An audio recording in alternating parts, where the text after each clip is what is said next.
Бага насны хүүхдүүдийн дунд томуу төс төвчний тархалт их байгаатай холбогдуулан аймгийн засаг даргын захирамжийн дагуу ерөнхий боловсролын сургуулийн амралтыг сунгаж цэцэрлэгүүдийг амрааж аймгийн хэмжээнд олон нийтийг хамарсан үзүр үйлчилгээ явуулдаг аж ахуй нэгж байгууллага болон интернет кафе, PC тоглоомын газрыг төр хугацаагаар хаагаад байгаа лээ. Энэ тал дээр Баян өндөр сумаас хяналт тавьж ажиллаж байна.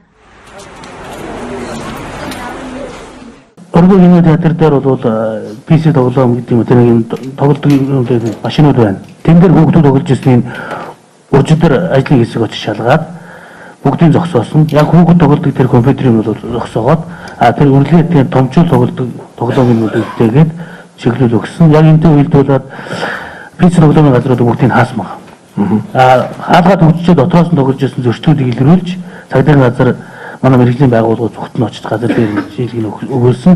Хэрвээ дахин ийм давтан зөрчил гаргах юм бол тэр үйл ажиллагаа бүрэмсэн хаана гэдгээ бол албан ёсоор мэдэгдсэн. Тэгэхээр бол энэ талын арга хэмжээнүүдийг өгдөхгүй байгаа. Нөгөө талд бол соёлын байгууллагууд дээр нөгөө театр юунууд явж ирсэн. Спорт, урлагийн секс туулгууд явж ирсэн бүгдийг зогсоосон байгаа.